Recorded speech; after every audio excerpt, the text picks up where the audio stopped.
5 things to do to upgrade your worship and praise section. Every worship leader and praise leader must know how to do a few things that can make your praise session be up to date. Why? Because apart from the fact that yes, we don't have competition in the church, you also need to at least live up to a particular expectation as a worship leader, as a praise leader. If not, you will not have the opportunities that will put you there for long. Note that a lot of people desire that position. It's not just you in the church. There are people who are in the crowd who wants to take that position of leading praise and worship from you. So you have to at least be up to date so that you would do your work favorably on the stage each time you climb. So I'm going to give you 5 things that at least if you do them, you'll be relevant in your church as a worship and praise leader. One of those things is update your worship and praise list. Now, it's not okay to repeat songs all the time. Every Sunday, you are singing the exact same songs. Every Wednesday, you are singing the exact same songs. Now, or every church program you have is the exact same songs. If your church can now predict the songs you're going to be singing next on that stage, you're not doing a very good job. Normally, you should have at least 10 different lists for 10 different services. So that means for this Sunday, you have the particular list of songs, 5 or 6 songs you are doing. And then next Sunday, you have a different set of songs you are doing. It could be the same style. Let's say if it's Aria you are doing, or you are doing High Life, you are doing Calypso. It could be the exact same beats, but different songs. What does that thing do for you? 1, it shows you know songs. That's number 1.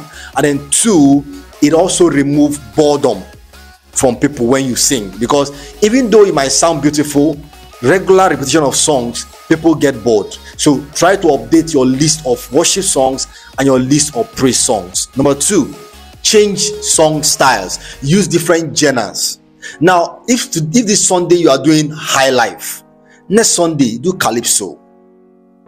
Next other Sunday do contemporary praise songs. Do not be stuck to only doing one particular style of music, particular genre of music.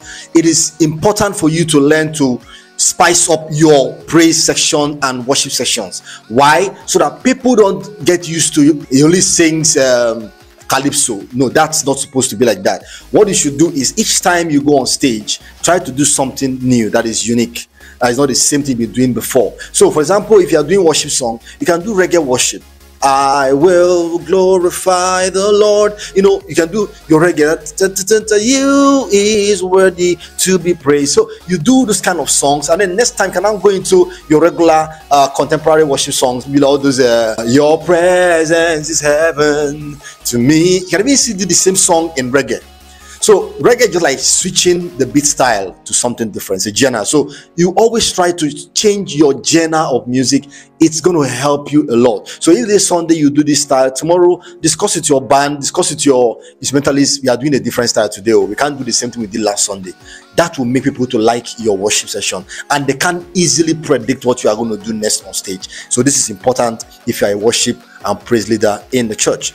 Number 3, be current. Many worship leaders are not current. You are still singing songs like Adonai, we worship you. Now, I'm not saying they are bad songs, but these are songs that were written in the 80s, in the 70s. Now, these days, worship songs are coming out like on a daily. And your church members are interfacing with these songs every now and then on social media, in other programs and all that. They are already singing these songs except you.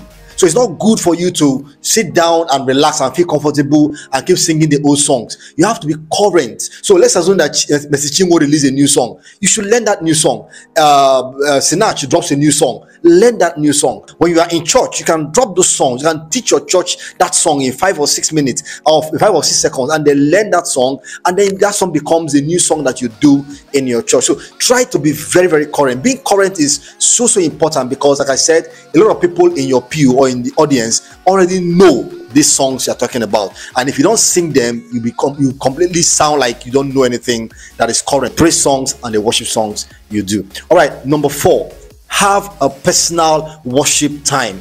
You see, when you have a personal worship time, you create an atmosphere for yourself. Each time you go to that stage, you come there as a new person.